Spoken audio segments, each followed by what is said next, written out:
Hello friends, welcome to my channel. ఈరోజు మనం 'lock' అనే మూవీ గురించి రివ్యూ తెలుసుకుందాం. ఇది ఒక ఇంగ్లీష్ ఇది కూడా ఇంగ్లీష్ మూవీ. అయితే ఇంగ్లీష్ లాంగ్వేజ్ అది అర్జెంటీనా 4.4 అనే థ్రిల్లర్ ద్వారా దీన్ని రీమేక్ చేసిన ఎంత ఇంట్రెస్టింగ్‌గా ఉంటదంటే అంత ఇంట్రెస్టింగ్ ఉంటది. ఒకే చోట ఇంత ఎంగేజింగ్, ఇంత ఎమోషన్ చేయొచ్చా అని ఈ మూవీలో మనం చూడొచ్చు అని చెప్పొచ్చు. 'లాక్డ్' అనేది ఒక ఒక టీమ్ యొక్క 2019లో జరిగిన అర్జెంటీనా థ్రిల్లర్ 4/4 ఆధారంగా మైకెల్ ఆర్డెల్ స్క్రీన్ ప్లే ద్వారా దీన్ని తెరకెక్కించిండ్రు. అయితే 'ఎరోస్‌కి' దర్శకత్వం వహించిన 2020లో ఇది అమెరికన్ సైకలాజికల్ థ్రిల్లర్‌గా మనకు రిలీజ్ అయింది. అంటే ఈ సంవత్సరంలో రిలీజ్ అయింది ఇది. ఆల్రెడీ మనకి తెలుగులో కూడా సేమ్ దాని ద్వారా ఒక మూవీ రిలీజ్ అయింది. మీరు చూసింటారో లేదో అది ఎప్పుడు అంటే కరోనా టైంలో రిలీజ్ అయింది.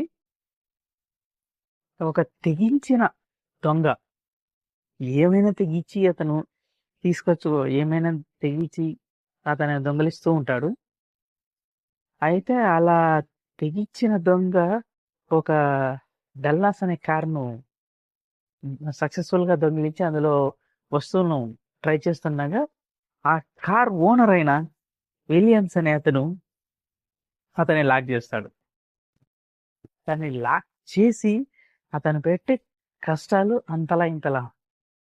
అతను లాక్ అయిన వెంటనే దాన్ని పగలగొడదామని ట్రై చేస్తాడు. అతని దగ్గరున్న గన్నుతో వాడతాడు. అదంతా రివర్స్ అయ్యి అతనికే బ్లీడింగ్ అయితది. అతను కాల్ చేసినప్పుడు ఇతను చాలా రూడ్‌గా మాట్లాడతాడు. రూడ్‌గా మాట్లాడి వల్గర్‌గా మాట్లాడతాడు. దానికి అతను చేసే ప్రయోగాలు.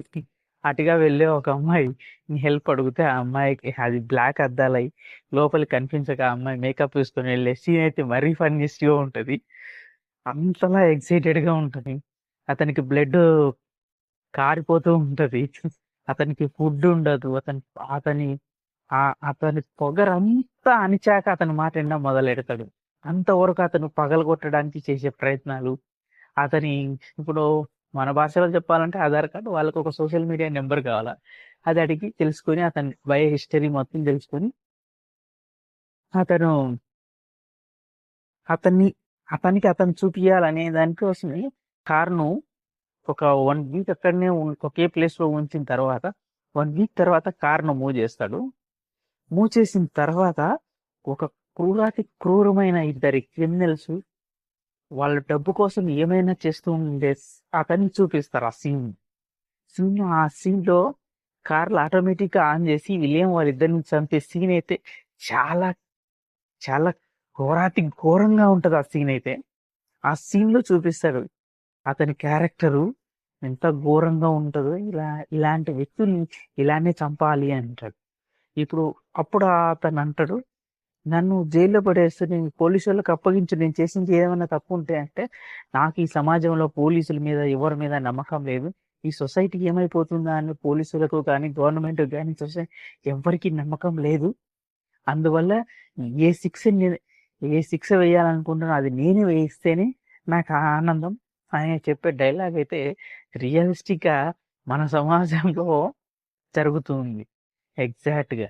ఎందుకంటే పీపుల్ ఎవరెంత కష్టపడుతున్నారో ఎవ్వరికి సమాజానికి కానీ, కోర్టుకు, పోలీసోళ్ళకి ఎవ్వరికి అవసరం లేదు. వాళ్ళకేసే ఫైన్‌లు, కోర్టులో కేసులు అంతకు మించి ఎటువంటి పొలిటీషియన్స్‌కి గాని ఎవ్వరికి, ఎవ్వరికి అవసరం లేదు.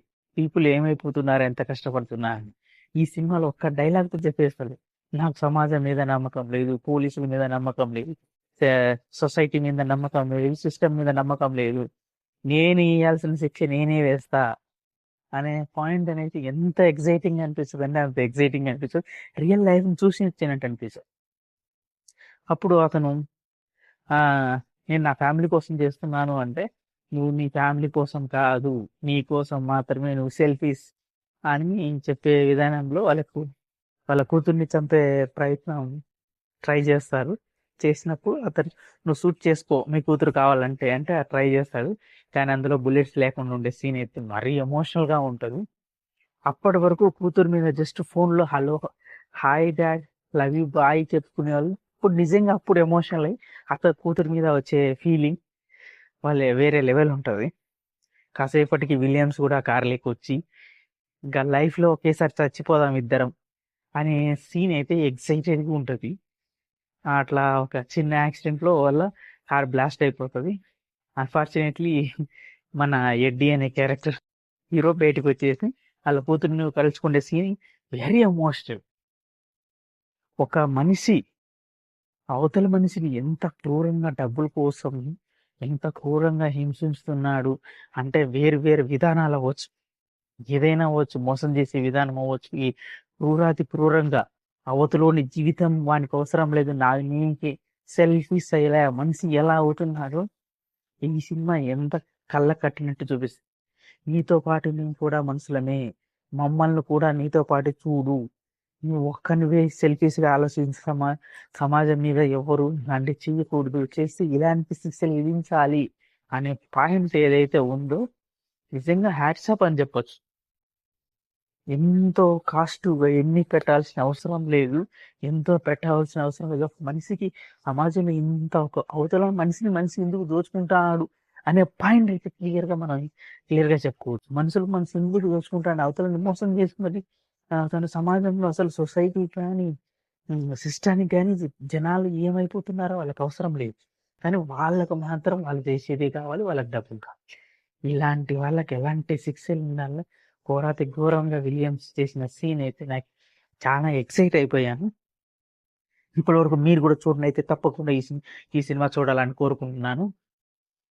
ఇంగ్లీష్లో ఉంది, తప్పకుండా చూడండి. లాకుడు గుర్తుపెట్టుకోండి, సినిమా పేరు లాకుడు. ఖచ్చితంగా చూడాలని కోరుకుంటున్నాను. ఇలాంటి మరిన్ని మూవీస్ కోసం తప్పకుండా నా ఛానల్ లైక్ చేయండి, సబ్స్క్రైబ్ చేయండి. Thank you all.